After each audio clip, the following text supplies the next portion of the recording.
Section 1. Hey guys, tonight we're folding time backward into flickering candlelight, the scratch of a quill, and the soft rustle of parchment as you sit down to write a letter in 17th century France. It's not just any letter, of course. This one will be folded with care, sealed with wax, and sent through muddy roads by horseback. It's cold in the room. You're bundled in a wool coat to act hunched slightly over a desk that wobbles with every brushstroke of your feathered pen. The paper feels oddly thick and fibrous, like someone pressed together tiny bits of fabric and hope. You're not sure how much ink is too much, so you blot carefully. You try to avoid smearing what's already been written, though your sleeves have other plans. Outside, you can hear the distant clang of church bells and a dog barking with unnecessary enthusiasm. Inside, it's quiet, too quiet, maybe, except for the tiny snaps of your candle burning low. Oh, and one small detail. You probably wouldn't survive this century. The food is salty, bathing's a seasonal hobby, and every fire hazard is simply called lighting. But for now, you're safe and warm in your chair, with nothing more threatening than an ink-stained cuff. So before you get comfortable, take a moment to like the video and subscribe, but only if you genuinely enjoy what I do here. Feel free to comment your location and what time it is where you are. I love seeing where these stories are finding a home. Now, dim the lights. Maybe turn on a fan for that soft background hum, and let's ease into tonight's journey together. You dip your quill again as ink drips into a glass well. The room smells faintly of beeswax and old paper. Writing a letter might seem like a quiet task, but in 17th century France, it's an act loaded with etiquette, symbolism, and careful planning. There's no email to fix a typo, no second draft. Once it's written and folded, it becomes a sealed message to be carried far away, maybe to a lover, maybe to a court official, or maybe just a lonely friend in Marseille. Your handwriting's a little shaky. The cursive style of the time is elaborate and finicky. Some aristocrats had tutors just to learn how to flourish the letter P. You pause.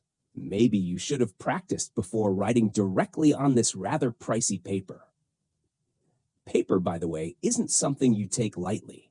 This sheet feels handmade, maybe from a pulp of old linen cloth, fermented and pressed in wooden frames. There's a faint watermark, almost invisible, but present if held to the light. You're not just writing words. You're working with a material that was weeks in the making. It crinkles differently, thicker than anything you'd buy today. It wants to be folded, shaped, tucked. You glance at a model letter nearby, written by a local calligrapher.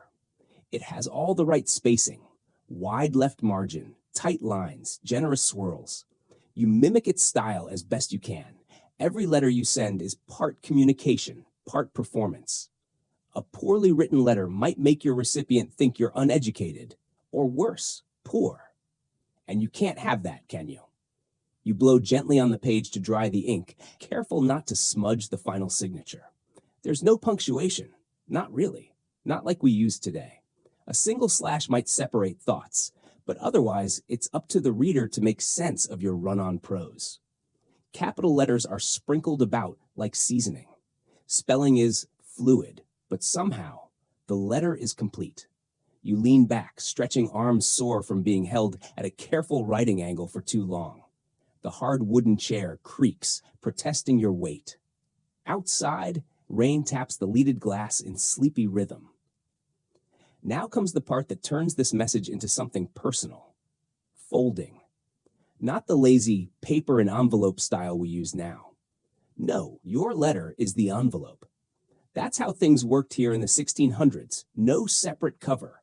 Just a folded page, sealed shut with wax or a wafer and marked with an address on the back. It's called letter locking, and it's a whole art form. A private geometry of intimacy and intention. Historians still argue whether some of these folding techniques were taught formally or passed down like family secrets. But either way, the result is always the same. Folded elegance. You crease one edge, then fold the top over, then the sides. You try to remember that one pattern, the tuck and slot method, favored by provincial merchants. It's meant to be unfolded easily, without tearing. The folds feel ceremonial, like wrapping a gift. Each step is a gesture, one to show care, one to show privacy, one to show rank. And speaking of rank, if you were writing to someone above your station, the fold had to reflect it. Courtiers had whole folding styles named after them. There was the spiral lock, the triangle tuck, even a version called the cross wrap that practically screamed, "Look how well connected I am." Folding was your signature as much as the ink. Some letter writers even placed a thin thread between folds. That way, if someone tampered with the letter, the thread would be broken, sort of like a very analog tamper seal. That's how secret things stayed secret. Or at least, that was the idea. You fold slowly, neatly, pressing each edge with your thumb. A letter was never just a message, it was a silent handshake. And once it's folded, you reach for the wax. But that's a sleepy story for another section. Section 2. Your hand hovers over the candle, warming the tip of a brass spoon filled with red wax. It smells faintly like honey, with a touch of pine sap.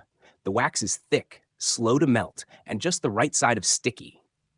This isn't the kind of wax you'd find on birthday candles. This is sealing wax, made to impress, quite literally. It's your next challenge in turning that neatly folded paper into a sealed packet worthy of a 17th century French post. As you gently tip the spoon, the wax dribbles onto the paper's seam in a glossy circle. The timing has to be perfect. Wait too long and it hardens before you can make your mark. Too soon and it smears like raspberry jam on a napkin. You grab the metal seal, your initials carved into its round face, and press down slowly and firmly. You wince a little, worried it might shift. But when you lift it, you're rewarded with a clean, bold impression. You did it. Sealing wasn't just decorative. In 17th century France, it was a statement of status, identity, and privacy. A well-formed wax seal meant that the letter came from someone who knew what they were doing, or at least had the budget to look like they did. The color of the wax mattered too. Red was common, but black could suggest mourning. Green might imply financial business, and violet, well, violet usually meant a nun or someone who really liked being dramatic. Still, none of this would be happening if you didn't have the paper in the first place. And let's talk about that. Because in your world, paper isn't something you grab from a dusty drawer.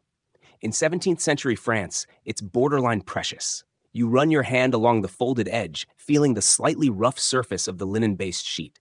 That's right, your paper used to be someone's undergarments. Literally. Most paper back then was made from recycled linen and cotton rags. The finer the cloth, the better the writing texture. And if it had lace, well, someone probably cut that off first. No sense wasting lace on paperwork. Making paper was an arduous business.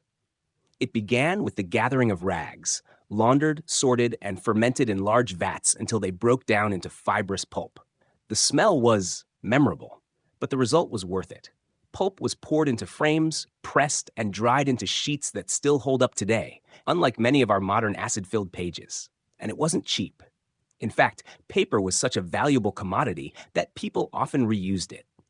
Margins were scribbled over, earlier notes were crossed out. Some even folded used sheets inside out to hide old writing beneath new. Waste not, want not. That's why letter folding became both an aesthetic art and a logistical necessity. Folding the letter into its own envelope saved on materials. No extra packaging, no additional paper, just clever creasing and a dab of wax. Even the folds could tell a story. Certain patterns suggested urgency, others hinted at intimacy. A sloppily folded corner might be read as an insult. If your sender didn't care enough to fold it right, did they really care about you?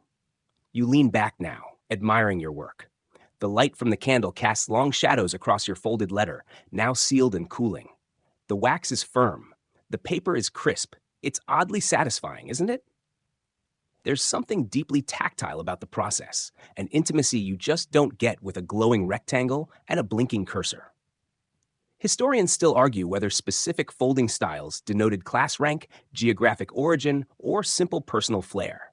Some patterns, like the diagonal bishop's hat fold, appear in court records and merchant letters alike. Others, like the elaborate starburst, seem to have been reserved for only the most dramatic announcements. Think royal births or scandalous duels. You can almost hear the debates echoing through dusty archives. Was this fold standard practice in Lyon? Did the triangular crease mean a woman wrote it? Why did the same person switch folding styles from year to year? It's part of what makes this subject so soothing. Questions that don't demand answers, only gentle curiosity. You can still feel a bit of warmth radiating from the wax seal, and it makes you think about how much effort each letter took. In a world without text messages, emails, or even reliable telegraphs, writing was a slow-motion event. Each sheet of paper might pass through 10 hands before it reached its reader. Each step in the process, from buying the materials to writing the message, folding it properly, and sealing it, required time, tools, and care. Of course, if you had money, you could outsource parts of the job. Fancy stationery shops had clerks who would write, fold, and seal letters for you, mimicking your handwriting if needed. Need to break up with someone discreetly? There's a guy in the Marais who'll do that for 3 sous and a pinch of gossip. But most people, like you, did it themselves. Sitting quietly, fire crackling, candle flickering, hands busy. There's a kind of peace in it. You're part of a ritual that thousands performed, unknowingly linked across decades by a shared crease pattern and a familiar waxy scent. Your letter sits finished on the desk. You watch the wax cool to a dull sheen. The candle beside it gives a sleepy pop as it burns lower, the air now thick with a comforting blend of smoke, parchment, and faint lavender. You glance out the window. The sky is a pale ink wash of gray, tinged with early morning blue. The streets are quiet. Soon, someone will come to fetch your letter.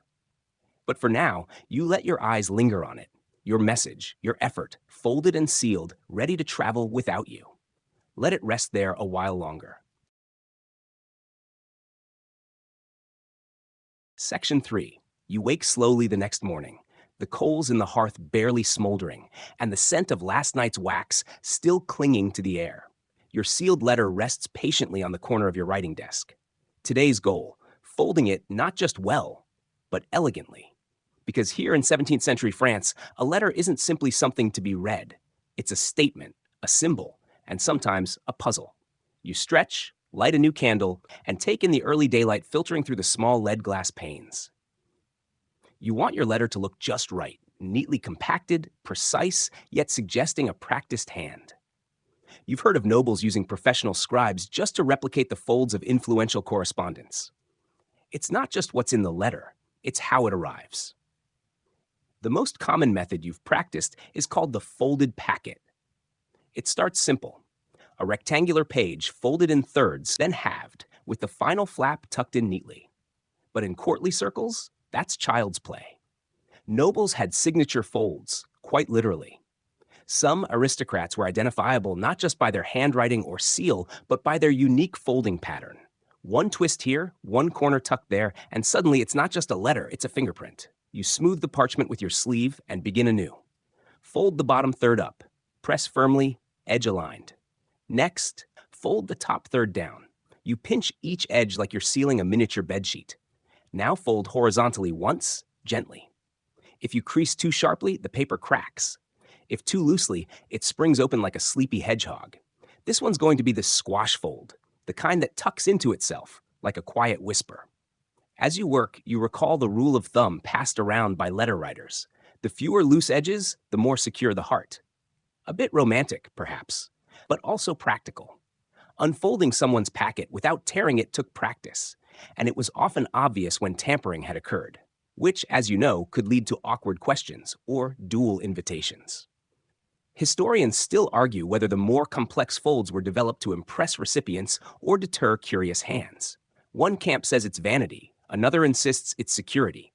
A third claims it was just a way for bored scribes to pass the time. The truth? Probably all three. You finish your squash fold. The result is a neat, palm-sized shape with no visible seams. You give it a quick test, holding it gently between two fingers, tapping it like a deck of cards. No fluttering. No puffed edges. This one's good. Now, imagine you're a noble receiving a packet like this.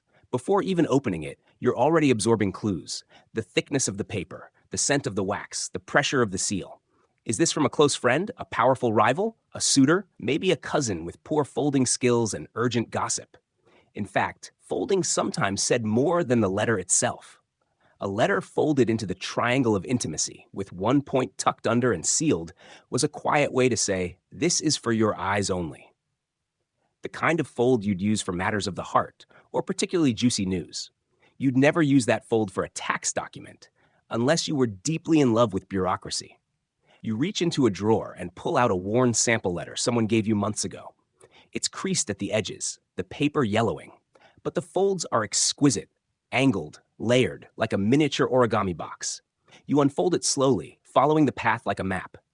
At one point, a triangular flap slides out from a slit tucked deep in the fold. Clever. There's no writing on this one, just a practice piece. But you admire it all the same. You try to recreate it on your desk, working slowly. You fold and refold. Your third attempt rips slightly. Your fourth is uneven. On the fifth try, it comes together. You smile. This is the courtier's favorite. Ornate, unnecessary, and somehow delightful. While you're working, the room fills with late morning light. You hear the clatter of hooves on cobblestone below. A delivery cart rattles past, the driver shouting something about eggs and walnuts. You blink and return to your task. Every fold has a purpose, even if that purpose is mostly to impress. And in this era, impression matters. A young woman might fold her letter in the swallowtail style, a pointed flap designed to mimic the tail of a fashionable lace collar. A merchant might use the compact square fold, efficient and easy to stack. A clergyman might simply roll the paper like a scroll and tie it with string, eschewing wax entirely. There's even a rumor, one you've never confirmed, that certain courtiers folded their love letters in the shape of a blooming tulip. They'd place a drop of perfume inside the final tuck. When opened, it released a tiny puff of rose-water air. The folding was delicate. The message was bold. You don't go that far, but you do add one final detail, a corner fold that subtly forms a triangle. Not too dramatic, just enough to say someone cared about this. That's the heart of 17th century letter folding, not flashiness, but attention. In your hands, the finished packet feels like a time capsule. Not just paper, not just ink, but emotion, intention, and hours of quiet focus preserved between creases. You press your palm on it gently and set it aside once more. Outside, the street quiets again. Someone down below is sweeping with rhythmic strokes. The breeze carries the scent of bread and chimney smoke. Your folded packet waits, sealed and ready. Section 4. The wax has cooled, the folds are crisp, and your letter sits proudly on the table like a sealed secret. But now comes the most delicate part of the process, the moment of trust. You're about to hand this letter to someone who will disappear down the road with it, galloping away on a horse, and hopefully not dropping it in a puddle or reading it aloud at a tavern. Welcome to the unpredictable world of 17th century couriers. You wrap the letter in a thin cloth for protection and head down the narrow staircase of your townhouse, the wood groaning underfoot. On the street below, cobblestones shimmer with last night's rain. Your boots crunch grit as you approach the post relay office, little more than a wooden booth beside a bakery where messages are gathered and riders wait, half asleep and chewing on whatever passes for breakfast. The courier assigned to your letter is young, maybe 17, and clearly not a morning person. He's adjusting the girth of a dapple gray horse that looks slightly more competent than he does. Still, you hand him your folded letter, watching as he tucks it into a waxed leather pouch slung across his chest. And just like that, your words are no longer yours. They're bouncing off toward their destination, perhaps riding toward Lyon or Nantes, maybe even Versailles. But don't imagine a direct route. The French postal system in the 1600s was a patchwork of royal routes, private arrangements, and sheer hope. Your letter may pass through 5 or 6 hands before reaching its reader.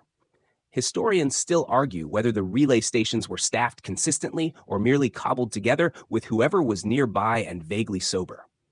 Some documents suggest elaborate timetables, others hint at chaotic free-for-alls. Either way, it's a slow business. Average speed? Maybe 6 miles per hour, on a good day with dry roads, no highwaymen, and a horse that wasn't previously injured in a goose cart incident.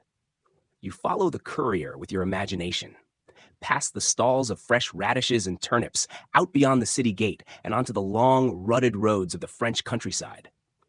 These aren't smooth highways. They're muddy veins of civilization where every cart leaves a scar, and every inn smells like damp straw and yesterday's stew. The horse trots steadily, hooves thudding in soft rhythm. The courier wears a patched cloak, hood up, head down. He has no idea what's in the letter, and he doesn't care. His job is simple: carry, deliver, collect, return, and maybe avoid bandits. But let's be honest, letters did get read along the way. Curiosity isn't new, and some folds were easy to undo and refasten. That's why so many senders started using folding techniques designed to expose tampering. A well-folded packet, once broken, couldn't be restored without clear signs. Wax could be cracked, threads snapped, and paper fibers torn. You knew if someone had peeked.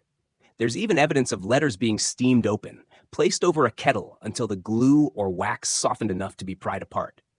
It's hard to prove how common it was, but some historians believe entire networks of tavern keepers and coachmen made extra income snooping through correspondence. Of course, not all of this was malicious. Some of it was just practical. In small towns, postmasters had to figure out where to deliver letters without street addresses. That often meant opening the packet to read the contents. If it said, "To Madame Rousseau, who sells cakes near the red door," then, well, you'd need to peek to find her. You cross a wooden bridge in your mind, imagining the courier clattering across, water rushing underneath. Trees blur past, and he adjusts the reins. Every now and then, he reaches into the pouch to check that the letters are still there. Not because he cares about your poetry or passive-aggressive gossip, but because letters were currency in this job. Lose too many, and you're out. Some couriers carried special tokens, badges, or medallions issued by the crown, meant to protect them from harassment. This man bears letters. They read in Latin or French, depending on the region. But enforcement varied. In certain provinces, mailmen were treated like honored guests. In others, they were considered nosy nuisances with muddy boots. You picture the countryside flattening as the horse passes vineyards and hayfields. Every hour or so, they stop to rest. The courier drinks from a flask and eats a piece of hard cheese wrapped in cloth. Your letter sits beside him on a stone wall, the wax catching the sunlight. Still sealed, still unread, still moving forward. At last, the courier arrives at a relay house, more substantial than the box back in the city. Here, another rider waits, stretching beside his horse, brushing straw from his trousers. They exchange a few muttered words, then your letter changes hands again. The new courier tucks it into his pouch, swings onto the saddle, and rides off. And so, the baton passes. This process might happen half a dozen times.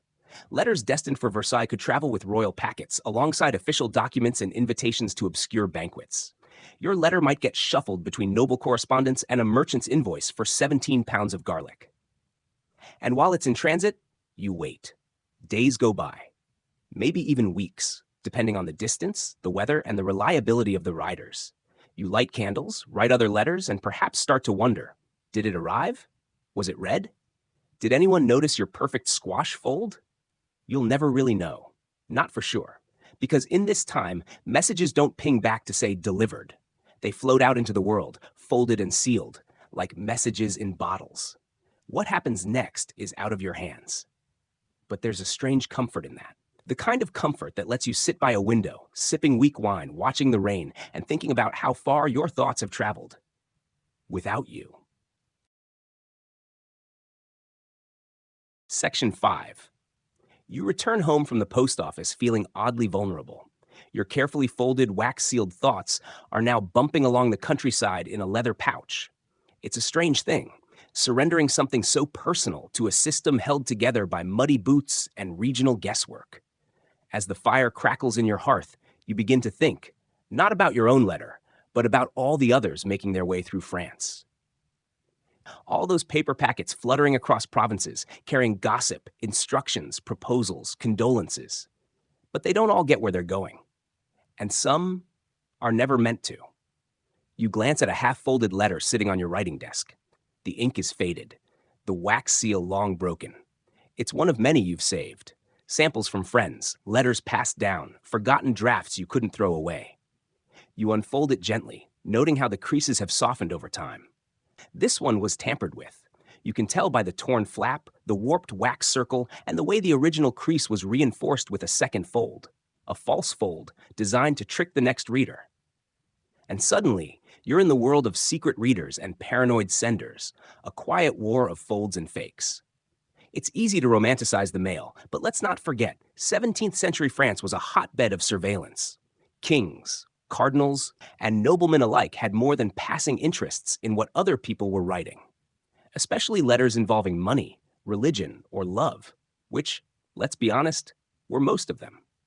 To protect their messages, some writers developed specific folding strategies designed to reveal tampering. You'd see slits cut into the paper, into which corners were tucked and interlocked. Or you'd find narrow bands of paper threaded through strategic holes. Break the pattern, and the reader would know instantly that something wasn't right. And the people most concerned with security? Government officials and wealthy merchants. A letter from a Marseille silk trader might contain price lists for luxury fabrics, or news of a ship delayed in Genoa. If it arrived already opened, it could spell financial disaster, or at least a very awkward dinner. Historians still argue whether these tamper-evident folds were part of official training or passed along privately, like whispered recipes. Some think regional fold styles emerged purely for this reason. A style unique to Bordeaux might immediately look off if it arrived with a fold common in Paris. You examine another letter, this one unopened, though long irrelevant. The seal is still intact, stamped with a curious symbol, not a crest, but a goat. Probably a merchant, you think, or maybe someone fond of goats. You chuckle. Seals often carried tiny stories. A fish might mean you were a fishmonger, or that your father was. A set of initials in Gothic script suggested prestige, even if they were borrowed. You wonder how many of these letters were ever read by their intended recipient at all. Perhaps they were intercepted. Perhaps they were lost. Perhaps they were hidden for reasons too personal to ever explain. Some people folded their letters in such complicated patterns that they couldn't even be unfolded without instructions. One infamous design, a variant of the spiral lock, involved a fold within a fold, where one corner formed a tab that had to be rotated before lifting the final flap. If you did it wrong, it ripped, which was the point. If you weren't the right hands, the letter didn't open cleanly, like a paper version of a tripwire. And yes, people still tried to outwit these systems. In larger cities, there were whole businesses devoted to resealing tampered letters. They'd use special tools to remelt wax, repress seals, and even mimic handwriting on replacement flaps. Letter forgery wasn't just a crime, it was an art. Imagine you're one of these readers, an official in a candlelit room, squinting at a freshly intercepted letter. You unfold it slowly, steaming it first to avoid cracks, reading every word by firelight. Do you tell anyone what you've read? Or simply fold it back, replace the seal, and send it on its way? Changed in spirit, but not in shape? There's one famous case of a French courtier who wrote all her letters on paper, pre-folded in such a complicated pattern that only she and the recipient knew how to unfold them. Any break in the pattern meant, "This has been read." They rarely were. You think about her, this anonymous noblewoman with nimble fingers and too many secrets. Did she fold her messages slowly, by candlelight, heart racing?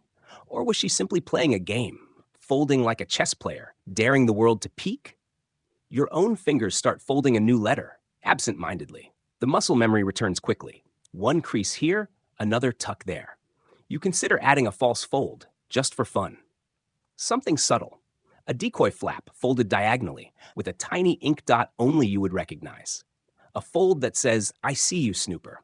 It's a strange kind of comfort, knowing that people hundreds of years ago worried about the same things: privacy, honesty, trust. And that they met those worries not with locks and keys, but with paper and cleverness. Outside, the street lamp flickers in the breeze. You light another candle. Your eyes are tired, but your hands are calm. There's a kind of peace in folding. In tucking secrets into paper and sealing them shut, not to hide, but to preserve. You glance again at the old letter, torn but beautiful. Its creases are soft now, but they still hold shape, like the ghost of a conversation that never quite reached its end. You fold your new letter carefully, and this time you add a thread. Section 6. You tie the thread with a practiced flick, nothing too tight, just snug enough to hold the fold steady.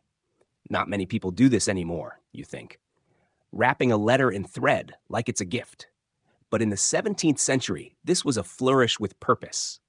Thread locking, as it's called now by curious historians and stationery nerds, was one of many methods developed to secure letters without envelopes. A simple loop of thread could wind through a few cuts in the paper, often tucked into the folds, creating a kind of textile lock. And like most things in pre-revolutionary France, it was equal parts practical and a little bit extra. You lift the letter and admire the pattern. 3 folds, 1 tuck, thread looped twice and tied. It doesn't scream secrecy, but it does suggest care. And that's half the battle in this world of handwritten intentions. Letter folding was communication, sure, but it was also theater. The outside of the letter, visible long before the seal was broken, conveyed mood, tone, even status. If you received a letter folded into a perfect rectangle with clean, parallel creases and a crisply stamped seal, you assumed it carried serious business. If it was triangular with a rose-shaped flap, someone was probably flirting. Some folding styles even had regional associations. A narrow, vertical fold popular in Lyon mimicked a silk ribbon. Fitting, considering Lyon's silk merchants practically ran the city's economy. In Brittany, folds tended to be more conservative, square, and tightly creased, reflecting perhaps the region's sterner reputation. You tap your chin. Did people actually recognize these styles at a glance? Historians still argue whether regional folds were consciously coded or simply habits of hand. But letters don't just carry words, they carry fingerprints of culture. Maybe your fold reveals more about you than the words inside. In Paris, the trendiest of letter writers turned folding into performance art. There were fan folds, accordion pleats, and star-like configurations that bloomed open in stages. A certain dramatist was said to deliver his love notes in folds that mimicked the structure of theater curtains, dramatic, heavy with tension, and a little silly. Just like his plays, one archived letter from 1674 arrives folded like a fish, sealed at the mouth. The writer? A coastal priest with a flair for symbolism. The message inside, a request for more anchovies. You can't help but smile at that one. There's something touching about a man spending 20 minutes folding a paper fish to ask for salted snacks. Of course, not everyone had time for elaborate folds. Servants, apprentices, and tradesmen often sent messages in whatever shape got the job done. But even these functional folds developed their own logic. A vertical trifold might slip easily into a boot, a tight square fit neatly beneath a hatband.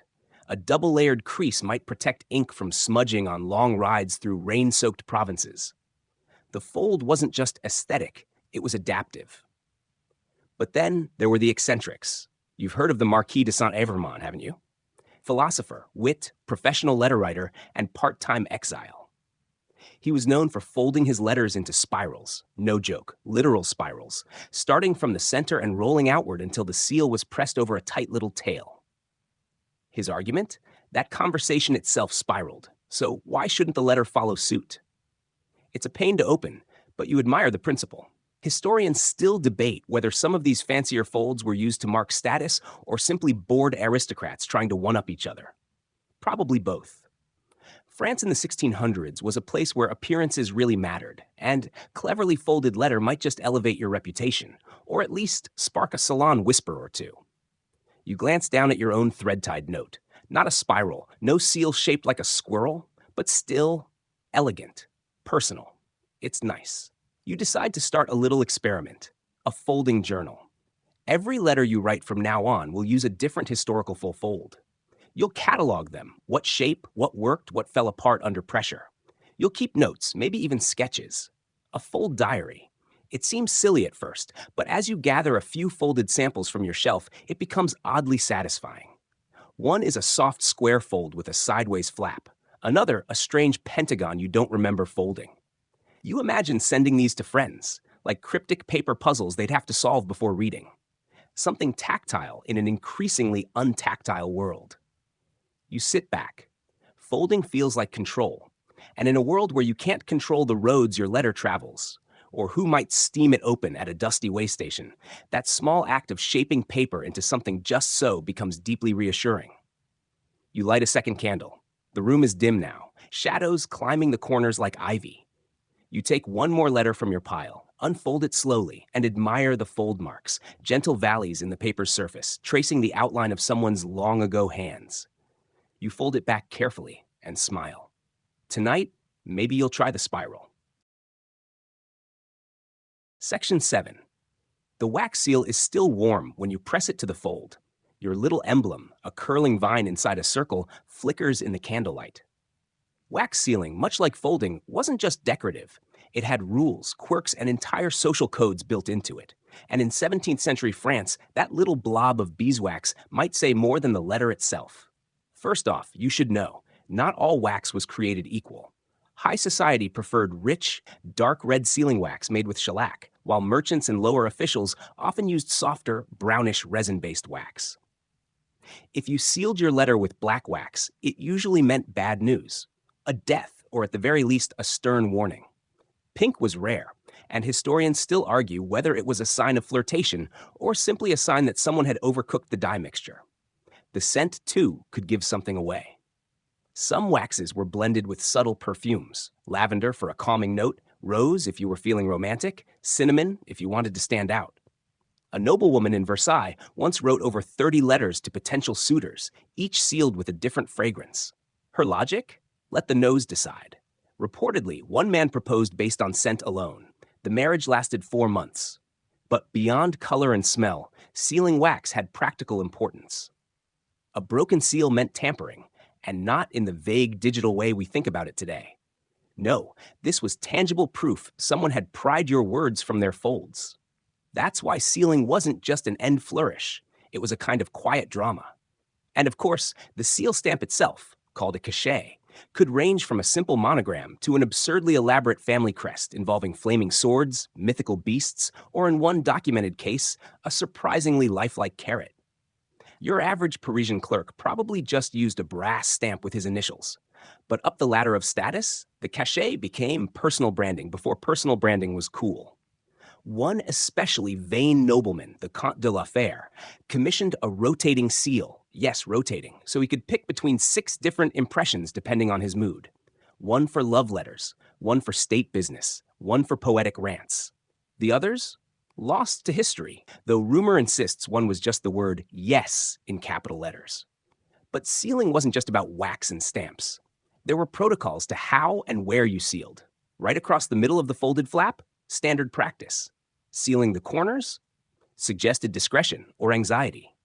A seal pressed slightly off-center was often read as flirtatious, a subtle invitation to look more closely.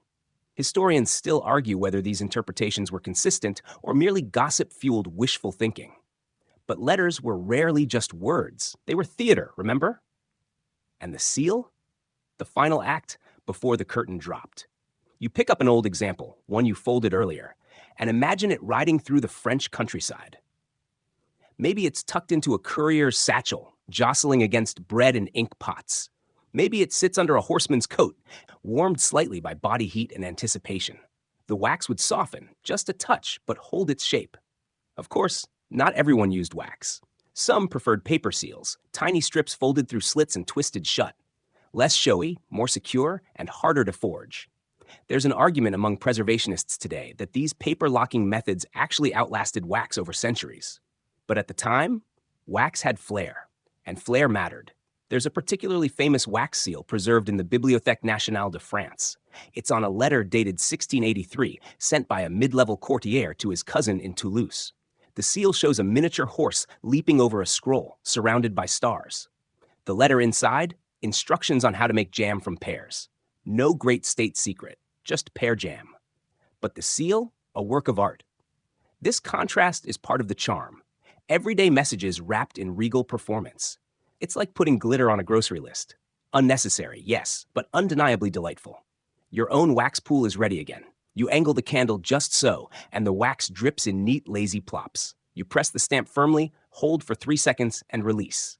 Still warm, still perfect. And then the unexpected happens. The seal cracks slightly.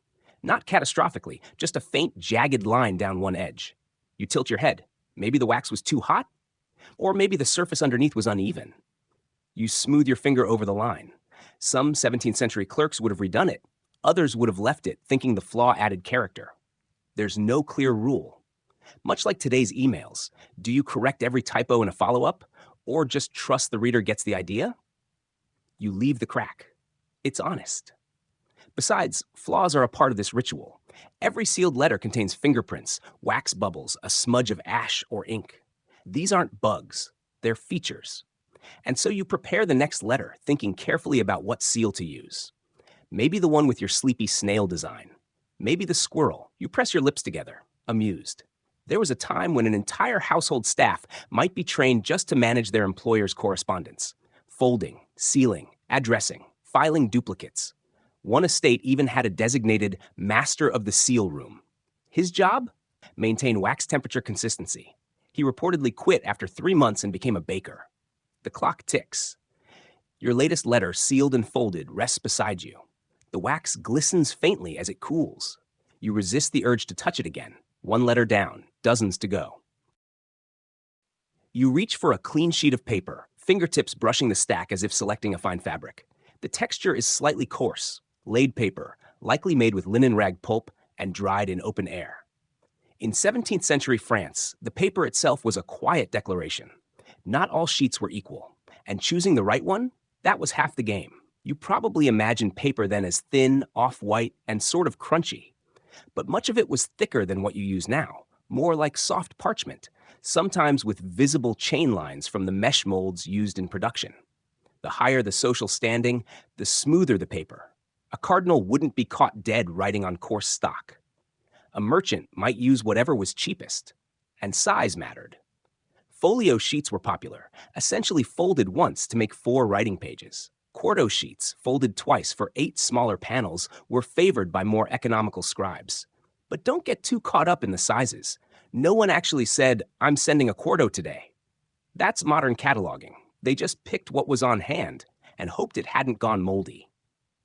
The paper had no lines, of course.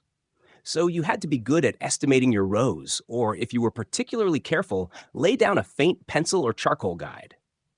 One bored Viscount's apprentice reportedly hand-scored every letter with a bone tool to ensure perfect alignment. His letters look like military barracks. Perfect, but not exactly warm. Then there's ink, the blood of your message. In France, most people used iron gall ink, a lovely combination of tannin from oak galls, iron salts, and just a dash of medieval alchemy. It dried black but faded to brown over the centuries. If you've ever seen old documents with spidery brown text, that's gall ink quietly aging like a fine wine, or perhaps curdling like old cheese, depending on humidity. You dip your quill into the ink, imagining the gentle scratch of feather tip on paper. It's not a perfect tool. Quills split. They blob. They catch on the paper's grain, which is why so many 17th century letters have that delightful loop-de-loop style of writing, half cursive, half improvisation. Historians still argue whether the wobbly bits were meant to be charming or just unavoidable. One delightful quirk of the time, ink color could subtly shift meaning. Red ink wasn't exactly taboo, but it was flashy. Think signing a note with a red gel pen today. Blue ink, rare and expensive, was often reserved for noble decrees or particularly artistic letters. One eccentric baron insisted all letters to his estate be written in purple. No exceptions. Apparently, he had color sensitivities. Ink recipes were family secrets. A well-born lady might have her own blend involving rosewater or crushed cloves. A pharmacist once wrote an entire letter in ink made from fermented beets, trying to impress a noblewoman who hated wine but loved salad. The letter is still legible. The relationship? Not so much.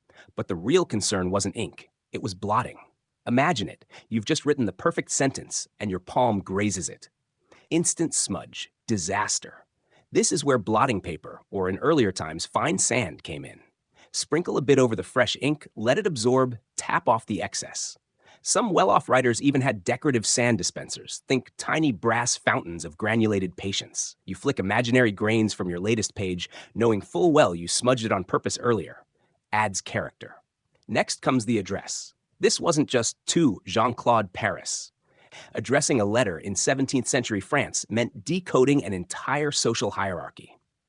You'd write to the esteemed and most learned Monsieur Jean-Claude Dubois, residing at the corner house near the Rue des Pêcheurs, across from the apothecary with the crooked sign Paris. And yes, the crooked sign was part of the address. There were no street numbers yet, so location cues came from landmarks. Near the bakery with the loud dog.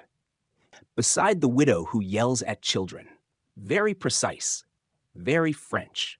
The back of the folded letter usually bore the address, written vertically or at an angle, depending on preference or paper shape.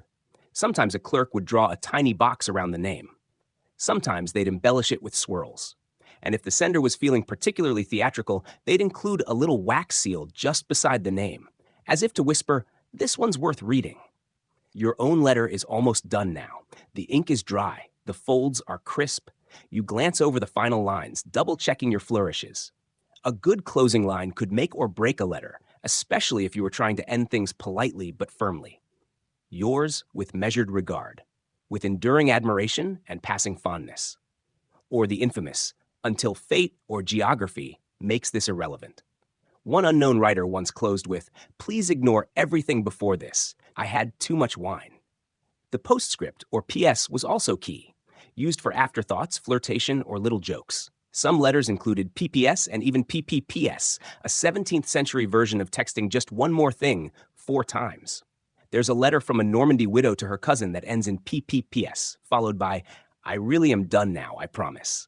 You scratch a final note into your letter, a gentle closing, a sleepy nod. Now comes the moment of truth, folding it all again, this time with muscle memory. Your fingers trace the same creases, settling the paper into shape like a well-worn glove. Then the wax, the seal, a breath. The letter is finished. You place it in your growing stack, beside the ones folded like stars, fish, and roses. This one's a rectangle, simple, serious, honest. And now, you lean back, letting the candlelight flicker against the waxy hilltops of your tiny correspondence landscape. Still more to write, still more folds to crease. You shift slightly in your chair, your legs numb, your back beginning to protest, and glance at the small mountain of completed letters. Some are stacked neatly, their folds sharp and confident. Others, well, they've seen better symmetry. But there's something charming in the imperfection. Each fold a small decision. Each crease a frozen whisper from a time before envelopes. Yes, we need to talk about that. Envelopes. Or more precisely, the glaring absence of them. In 17th century France, envelopes weren't a thing. Not yet. People folded their letters in such a way that the outermost surface became the envelope. Ingenious, really. Economical, too. No extra paper, no separate packaging, and fewer chances for nosy neighbors to peek at your secret opinions on the local tax collector's fashion choices. You pick up a sheet, nothing written yet, just a blank page, and start folding it. First, in thirds horizontally, then in half, then again, diagonally. You pause. Too fussy? You unfold and try again.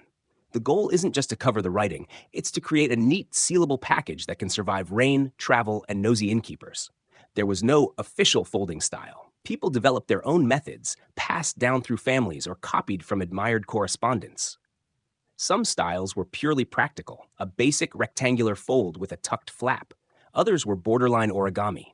One, known as the letter lock, involved threading a corner through a slit in the paper itself, no wax seal needed, and impossible to open without visibly tearing it. Spy-proof, sort of. Historians still argue whether letter locking was used primarily for privacy or just to show off folding skills. There's a famous example from 1647. Marie de Rabutin-Chantal, better known as Madame de Sévigné, once sent a letter folded so intricately it took conservators 3 weeks and a humidity chamber to open it without damaging the text. One crease had been folded, unfolded, and recreased so many times it looked like an ancient riverbed on a map. But most letters weren't so dramatic. They followed a few common formats. The basic tuck and seal, simple, secure, with a small flap tucked in before sealing. The trifold wrap, 3 folds and a vertical flap on the back for wax. The diagonal fold, used mostly for love letters and dramatic teenagers. You try each method in turn, practicing, and while your fingers work, your mind wanders to the hands that once did this daily without hesitation.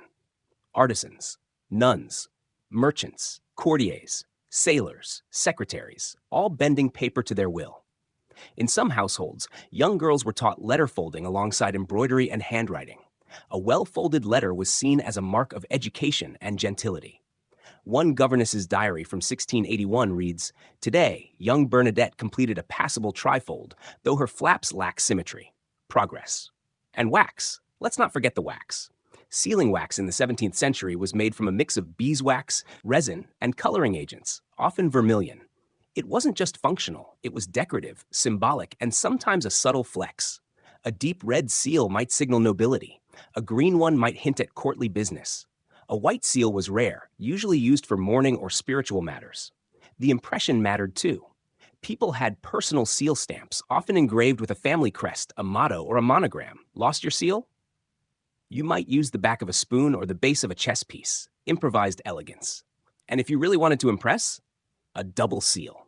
One wax blob to hold the flap shut, a second decorative one layered on top, maybe with gold leaf or a bit of silk thread pressed into it. One eccentric nobleman was known to embed tiny rose petals into his wax seals. The scent rarely survived the journey, but the gesture was noticed. You heat your wax, imaginary, of course, with a candle stub. Let a few drops fall, watching it puddle like molten rubies. You press your seal in with a satisfying thwick. The impression is clear, crisp, confident. Then you imagine the moment that letter lands in someone else's hands.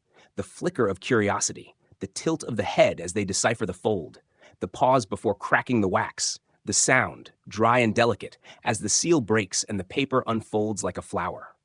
One Parisian scholar in 1693 described it best.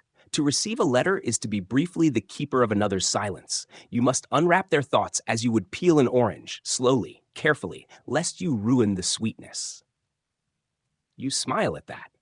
Not bad for a man who once wrote a 12-page essay on the dangers of untrimmed mustaches.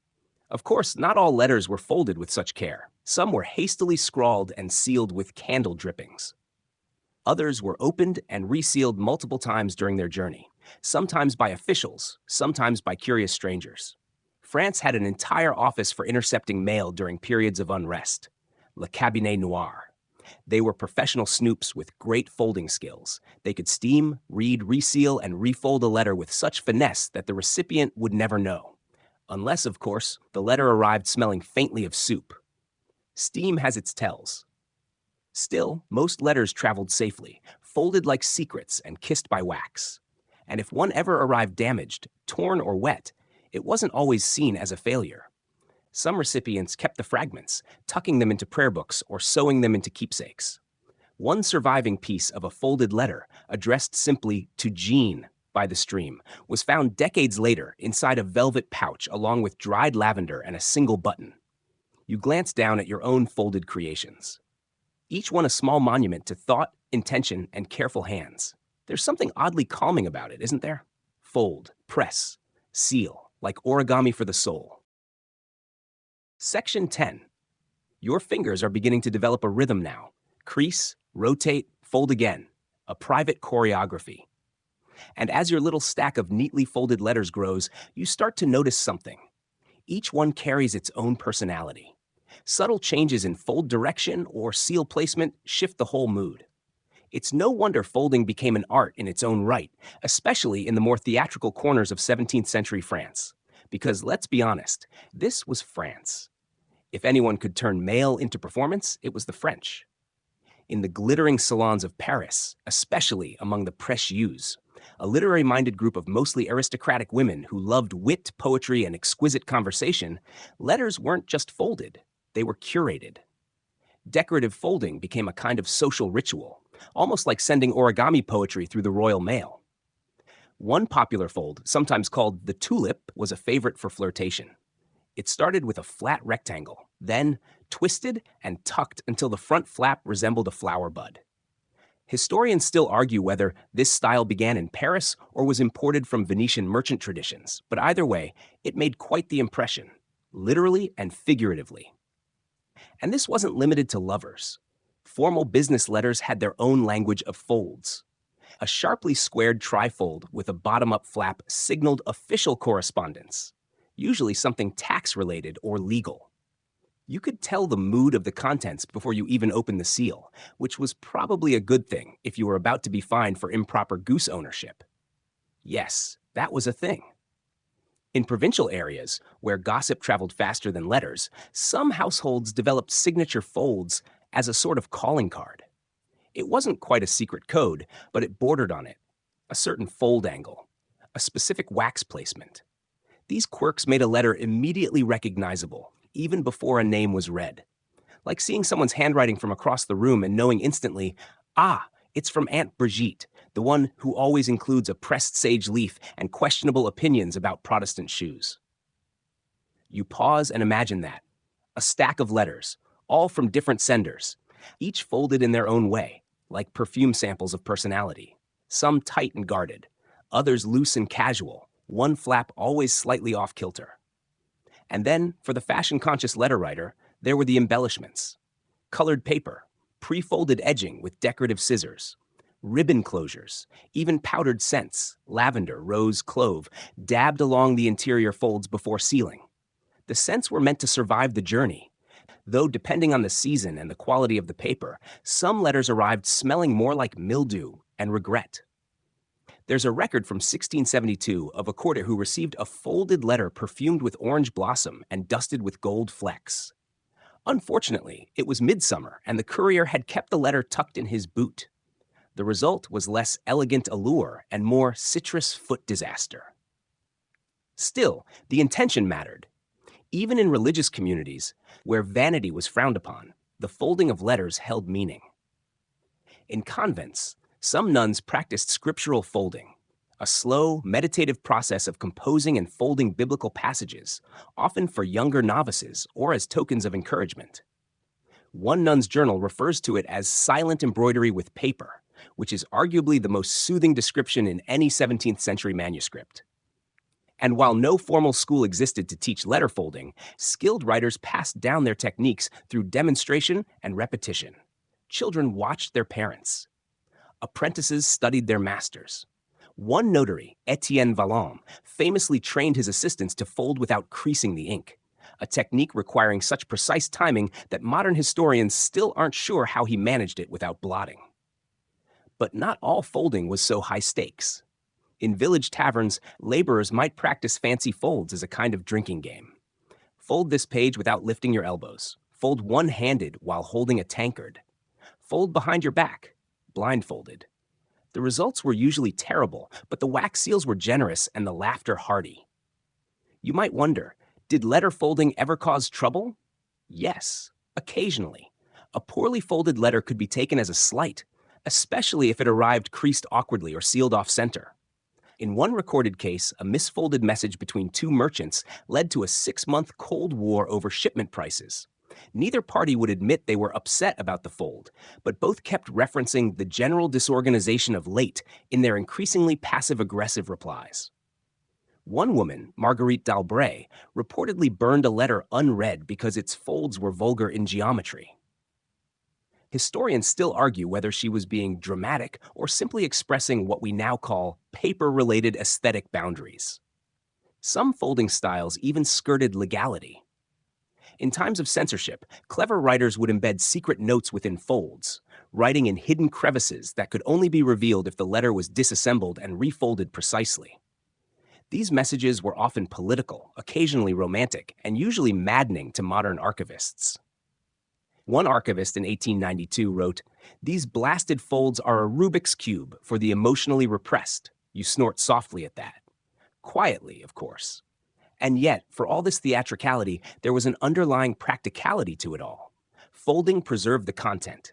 It protected the ink from smudging, concealed the message from prying eyes, and created a tactile experience for both the sender and the receiver.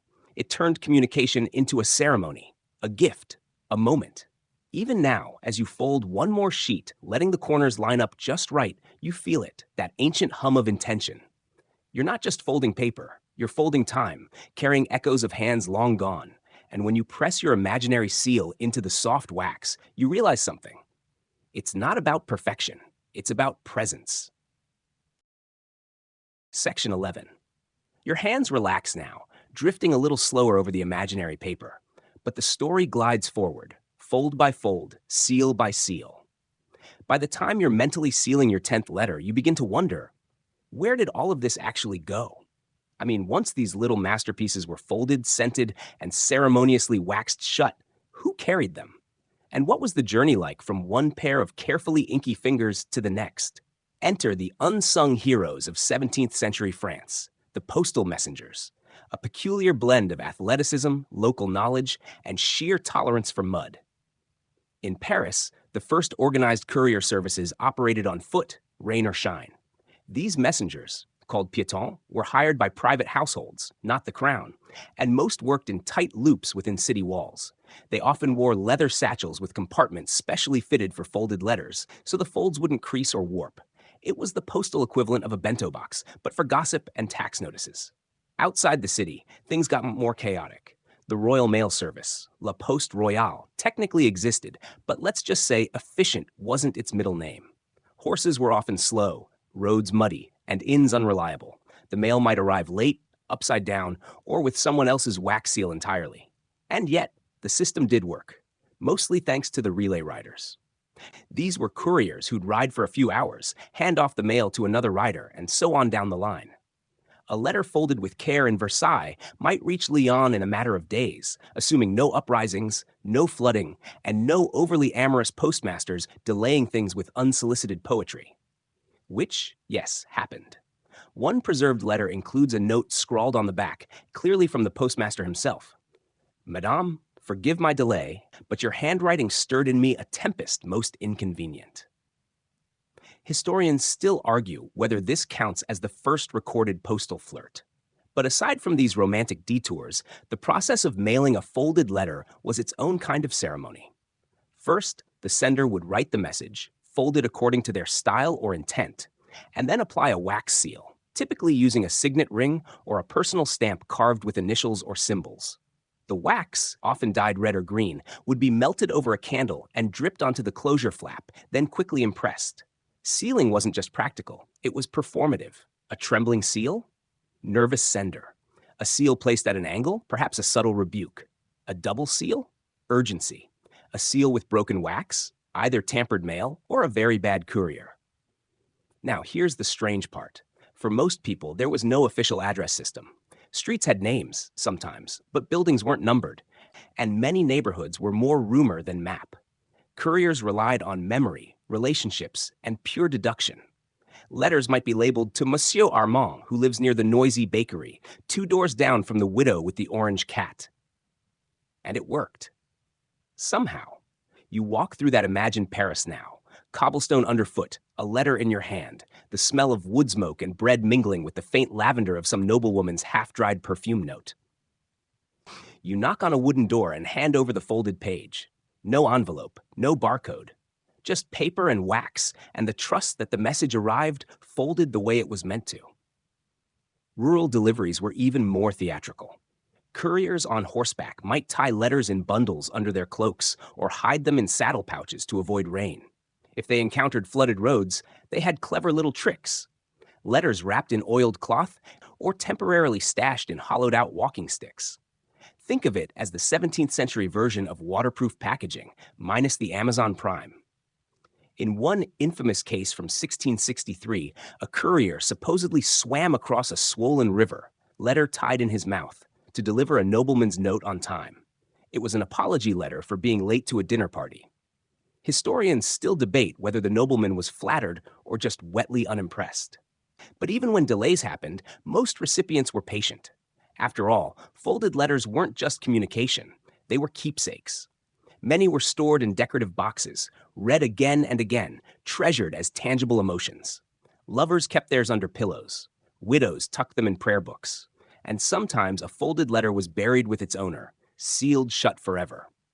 One noblewoman's funeral inventory listed a cedarwood box containing 43 letters, unopened, all from a single correspondent. Whether she saved them unread out of devotion or dread, we'll never know. But there they remained, each fold preserved, each crease unbroken. And in some cases, the fold was the message. Picture this: a tightly wound triangle of parchment, folded so that one flap could never be opened without tearing the whole thing. This fold signified finality, a letter not meant for a reply, often used in breakups, dismissals, or farewell confessions. Think of it as the 17th century read and weep. Other folds allowed reuse. A letter might be designed to be unfolded, replied to in the margins, then refolded in reverse, like a paper boomerang, bouncing back and forth between friends, each new reply curling around the last. They called these circular folds, though most were lopsided and charmingly inconsistent. Some families had entire folding traditions. In Normandy, a rural tradition involved folding letters into animal shapes, pigs, geese, frogs, which delighted children and occasionally baffled tax collectors. One official memo from 1690 laments, received notice of grain tithe folded as a hedgehog, unable to process. Please resend. You grin at that. Even bureaucracy had to adapt to whimsy. So here you are, several folds in, wax cooling on your mental fingertips, your imaginary horse just beyond the door. The folded letter you hold is no longer just a note. It's a talisman, a story, a small act of trust sent out into the wild, soggy unknown. You slip it into a pouch, you mount up, you ride, through fog, past watchful windows, over bridges cobbled with moss, and you deliver. The fold held. Section 12. Now that you've followed your letter through muddy roads, past hedgehog-folded tax notices and whispery postmasters, it's time to step into the receiving end. The salons, sitting rooms, and sunlit corners where these folded creations were actually opened. Picture it. You sit on a cushioned chair by a mullioned window, morning light dappling the paper in your lap, seal still unbroken, the wax a little warm from the messenger's coat pocket. And you hesitate, not because of dread, but because opening a letter was a ritual, not a task. You trace your finger along the fold, the edges soft from hand trimming. The way a letter was unfolded mattered nearly as much as how it was folded. You didn't just tear it open, barbarian style. You unveiled it like a gift or a secret. This was especially true in 17th century France, where the social art of receiving correspondence became a gentle performance of status and taste. For the upper classes, opening a letter wasn't a private moment. It often happened in the presence of others, friends, confidants, sometimes rivals. And so you took your time. You made a show of examining the wax seal. Is that his crest? Did she use the blue wax again? Is the paper trimmed straight or scalloped? A wonky edge might reveal a hasty writer, or worse, an imposter. Letters were often spritzed with perfume, and their arrival could fill a room with scents of bergamot, lavender, or ambergris, each odor subtly suggesting the sender's mood or class. A missive from a duchess might carry hints of imported rose oil, while your provincial cousin's note smelled faintly of ink and chickens. Here's where it gets strange. Some letter recipients, especially women in literary circles, developed their own little rituals. They would use ornate scissors, not for cutting paper, but for lifting seals. You'd slide the flat blade under the wax, ease it up, and hope it popped off whole. If you succeeded, you could melt it later and use it again. One woman famously kept a little glass jar of reused seals, more scrapbook than espionage, though historians still argue whether it had other purposes. And yes, some did reuse seals for mischief. There are documented cases of aristocrats forging correspondence to sabotage rivals' romances or political alliances. One particularly juicy scandal involved a forged letter folded in the lover's signature triangle style, sealed with melted red crayon, not wax. Imagine the shame. The recipient smelled something off, literally. The letter reeked of candle smoke and deceit. By contrast, honest letters were savored like poetry. You didn't just read the words, you traced them with your eyes, letting the penmanship reveal the sender's state of mind. A heavy hand might mean anger. Wide spacing suggested excitement or fatigue. Smudges could mean tears or a very bad quill. In salons across France, especially among the précieuses, those witty, well-read women who cultivated the art of conversation and correspondence, letter readings became miniature salons within salons. A hostess might say, "Let me share what the Marquise wrote from Dijon," and proceed to read aloud a lovingly folded, cleverly phrased note about local cheese and rainstorms. You chuckle softly, imagining a group of powdered nobles debating dairy textures. But there was power in how a letter was shared or withheld.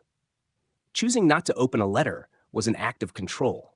You could let it sit on the table, the wax seal staring back at everyone, and sip your tea as the room buzzed with curiosity. Who was it from? Why hadn't you opened it? Were you making a point? Was the fold too tight? The suspense could drive everyone politely mad. Letters could even become accessories. A folded note might be tucked visibly into a glove, a sleeve, or a ribbon-bound journal. This wasn't forgetfulness. It was social signaling. Yes, I received correspondence. Yes, I'm too busy or too elegant to read it just yet. Some recipients took things even further. They would sketch on the backs of letters, doodling vines or birds or rude caricatures of the sender. One preserved letter from 1678 features a small ink drawing of a duck in boots. Historians still don't know why. Others replied by copying the original fold exactly, like matching a friend's rhythm in conversation. You sent yours in a cross-folded rectangle with left flap over top style? I'll reply in kind. And if you didn't, well, that, too, sent a message. Even servants got in on the culture. A well-trained footman might present a folded letter on a small dish, bowing just enough to suggest it was either delightful or dangerous. Some households even had designated letter pillows, small cushions placed on trays where folded notes would rest until the recipient arrived. It's a detail that feels absurdly delicate until you imagine the crumpled mess your inbox is today. So here you are, nestled on your imaginary settee, a letter unfolded in your lap. The words flicker across the page, scented and scrawled, part of a quiet storm of folded connections flowing across France. You feel a thread tying you to the sender, not just through words, but through wax and crease, paper and perfume. Outside, a courier thuds away on muddy boots. Another message will arrive soon. But for now, this one is yours. You smooth the folds and reread the last line, again, just to savor the way they signed it.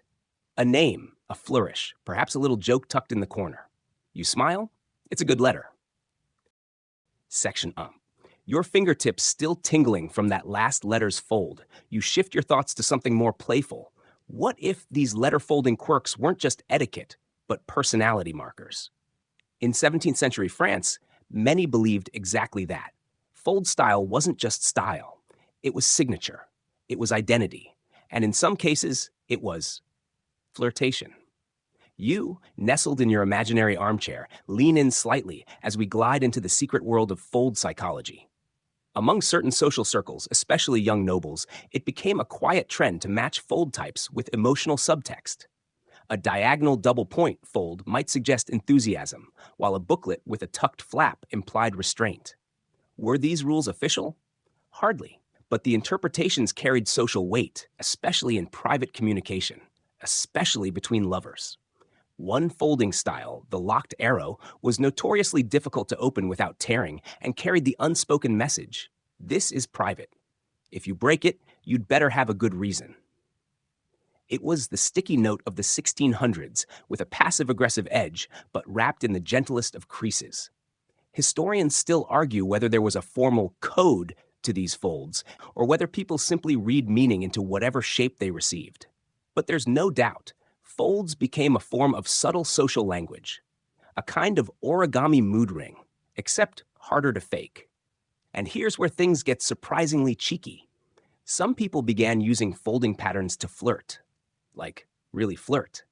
If you received a letter with an exaggerated swan fold, its tips curled outward just so, you might be dealing with someone trying to catch your eye, or at least your eyebrow. There's even a preserved letter where the paper was folded into a crude heart, an anatomical one, not a Valentine's version, with the message written in a spiral inward. The punchline? The letter said, "Try not to lose your head." The sender was a surgeon. Flirting was weird back then. But folds could also serve as subtle rejections. One popular dismissive fold was called the half wrap, where only one flap of the paper covered the writing. It was tidy, sure, but it gave off serious, "I read your letter, but didn't care enough to fold mine properly" energy. Cold. Quietly devastating. And you could bet your powdered wig that everyone in the salon would know what it meant.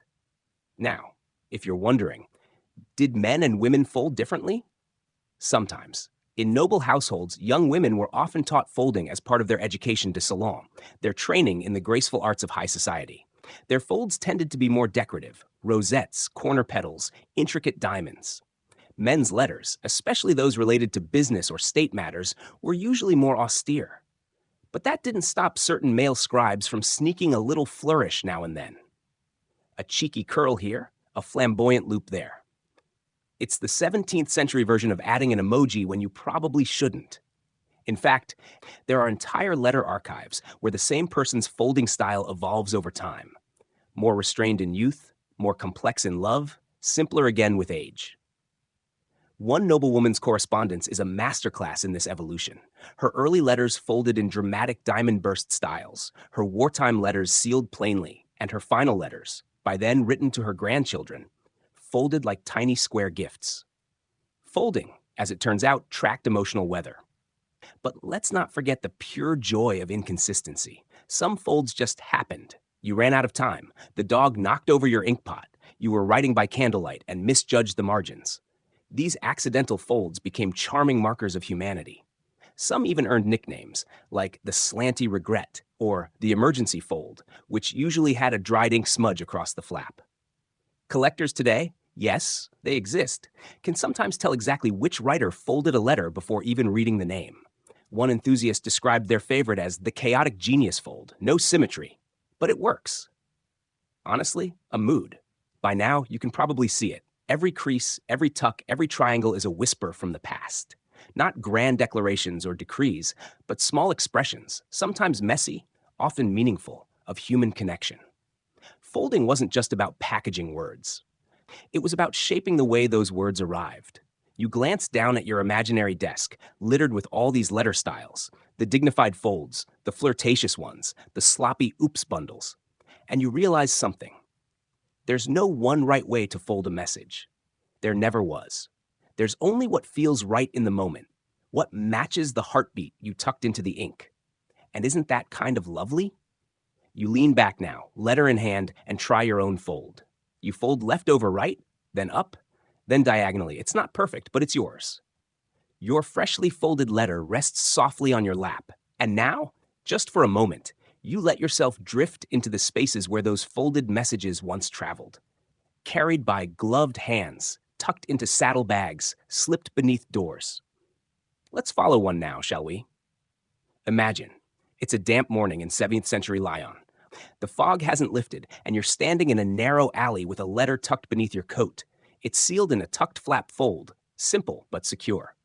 You hand it off to a courier, barely a teenager, but sharp as a tack. And off it goes, disappearing around a corner, destined for Versailles. A folded scrap of paper bridging lives. That courier? Probably unpaid. Possibly barefoot. Very possibly carrying several letters, all folded in different ways, each sending its own quiet signal. Letter delivery in France at the time was a mix of official post and informal relay. Nobles with estates often had private messengers, but city folk made do with runners and intermediaries. A wine merchant might deliver a love note in exchange for a discount on barrels. A laundress might smuggle a folded billet into a sleeve cuff. It was all so delightfully analog. Historians still argue whether France's postal system in the 1600s was truly functional or just a loose agreement to occasionally deliver things. But what's certain is that folding mattered. Many letters bore marks showing they'd been opened and resealed multiple times, by censors, by curious housekeepers, or even by accident. And you begin to understand why clever folds mattered. A well-placed tuck or trap fold could show tampering. A broken seal was one thing. But a paper flap that now bent the wrong way? That told a story. A whisper that someone peeked where they shouldn't. This paranoia gave birth to a new innovation, letter-locking booby traps. Yes, booby traps. Not exploding ink or poisoned quills were not in a spy novel, but clever paper engineering that revealed interference. For example, the threaded spine fold used a length of silk or thread tucked into slits in the paper, impossible to remove and replace without detection. Others used strategic tearing, opened the letter wrong, and a crucial part of the message tore in half. One particularly fussy noblewoman is said to have added a wax seal inside her folds between the pages, so that even the act of unfolding would break the mark. This was called a nested seal, and it was the 1600s equivalent of password protecting a PDF, except with hot wax and considerably more flair. Even when the postal system evolved, with France's official cabinet noir reading and copying politically sensitive mail, letter folders got creative. Some wrote decoy messages on the outside flaps, something boring about jam recipes or hat prices, and reserved the true message for deep inside. A little like tucking your diary entry behind your math homework. But for every trickster, there was someone just trying to keep their thoughts safe. One love letter preserved in an abbey near Rouen was folded into a near impossible shape, 8 overlapping flaps, sealed not with wax but with egg white, a kind of medieval glue. It held for over 300 years. There's beauty in that fragility, isn't there? You trace your finger along the imaginary folds in your lap, wondering what made someone go to so much trouble. Fear? Love? Guilt? Curiosity? Let's not forget that these letters weren't just words. They were trust, sealed in paper and passed through many hands. To fold was to care. To unfold, perhaps, was to betray, or to forgive, and occasionally, to prank. A famous letter from a mischievous Parisian poet was folded into the shape of a chicken. Yes, really, complete with paper wings. When unfolded, it simply read, "Cooped up again. Please send eggs." Art historians still debate whether this was a cry for help or breakfast, but folded letters also inspired larger cultural shifts. Fashion, for example. Letter-folded fans became a trend among aristocratic women, the folds echoing common paper patterns. Even men's cravats adopted certain paper pleat styles. The line between message and costume blurred, and some people took it too far. One baron, known only by his nickname Le Paquet, the parcel, folded all his correspondence into increasingly absurd shapes. A boat, a glove, a boot. Rumor has it, he once tried to fold an invitation into the shape of a roast goose. It took the recipient 3 hours to open. The roast was cold by then. So was their friendship. But despite the comedy, the folds held something solemn too. Each crease created a time capsule. In a way, they preserved not just paper but posture. The hand that folded, the moment it captured, how hard they pressed the edge, whether they were rushed, whether they paused. Folding wasn't just security, it was legacy. You feel the stillness now. You're at a table scattered with history, each crease a sigh, each flap a glance backward. The letters were never just about the words. They were about how the words arrived, how they touched hands before they touched eyes. Fold by fold, France whispered to itself, across vineyards, through cathedrals, inside carriages, and under beds. And now? You've unfolded them all, just a little. Softly, quietly, like lifting the edge of a page to let a breeze slip through. So here you are, in the quiet glow of candlelight, or maybe just the hum of your phone screen, holding the memory of paper in your hands. You've traveled through folds and creases, seen the drama and detail, the art and the absurdity. But there's still one fold left. One last curl in the story of letter folding in 17th century France, how it began to fade. By the late 1600s, France was changing. Versailles had become not just a palace, but a hub, a performance. Etiquette now mattered more than substance. Lace collars outgrew reason. And handwritten letters, they became accessories, objects of performance. Something to be judged not just by what they said, but how they looked on the outside. Stationery itself started to change. Heavy parchment gave way to finer, flatter paper, easier to fold, but also more fragile. Letter writing manuals were published. Yes, actual books about how to fold your feelings into the proper number of pleats. One Parisian guide from 1682 describes 14 acceptable ways to fold a love letter, including one that involved no fewer than 3 heart shapes. Paper origami meets emotional manipulation. Historians still argue whether these flourishes were genuine expressions of romance or carefully coded displays of social status. Probably both. In salons across Paris, folded letters became as much about who you were as what you wrote. A poet's wordplay mattered, but so did the crispness of his corner fold. That's a lot of pressure for a guy trying to confess his feelings over inky loops and wax blobs. Speaking of wax, seals themselves became part of the fashion. Nobles had custom seal stamps carved, often with mottos, crests, or tiny portraits of their pets. One duchess reportedly owned a seal depicting her favorite apricot tart. It read, "My passion, preserved." Pun absolutely intended. And those elaborate folds? They became even more intricate. Some included small cutout windows so you could see a painted miniature or a snippet of poetry before opening the whole letter. Others mimicked lacework or architectural elements, like the spiral staircase fold, which twisted the message open one loop at a time. But as post offices formalized, more routes, more runners, more rules, something began to shift. The obsession with secrecy gave way to the need for speed and uniformity. Letter locking started to disappear from official use. Paper was folded more simply, placed into envelopes, an invention that, oddly enough, took a while to catch on. Why use a separate piece of paper when the message was the envelope?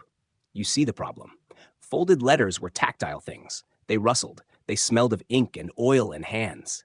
Envelopes, they were fine, efficient, but they lacked that spark, that little mechanical puzzle of unfolding someone's thoughts. Even so, the art didn't die. It just went underground, like a folded message slipped beneath a door. Secret lovers kept folding. Artists, too. So did spies. The technique lived on in nooks and crannies, in hidden drawers, in museum boxes that no one opened for centuries. And recently, historians and preservationists began unfolding these long-locked letters, not by hand, but digitally. Through a technique called virtual unfolding, scientists can scan a sealed letter, reconstruct its creases, and read it without ever breaking the fold. It's like X-ray vision for paper, modern magic, with a scanner and some serious patience. One such letter, unopened for 300 years, turned out to be a tax dispute. Go figure. But that's the thing. These letters weren't all love and drama. Most were mundane. Grain prices, inheritance squabbles, missing shoes, but even in their ordinariness, they mattered. They were someone's words, folded with intent, passed from hand to hand, touched by time. You remember a detail now from section 4, maybe? The fold that looked like a bishop's mitre. Or from section 10, the mapmaker who folded his love letters like miniature atlases. Or the maid who tucked secrets into false seams. These stories all come back to a simple truth. How we send something says just as much as what we send. A fold is a gesture. A crease is a pause. A seal is a breath held in wax. And in this dimming quiet, you wonder how your own messages will be remembered. The texts, the emails, the casual digital goodnights, they fly faster, but they don't fold. No edges to crease, no wax to warm. Still, something remains. Maybe not the medium, but the meaning. And that brings us to the final envelope in tonight's drawer, the soft wind down, the bit where history turns into hush.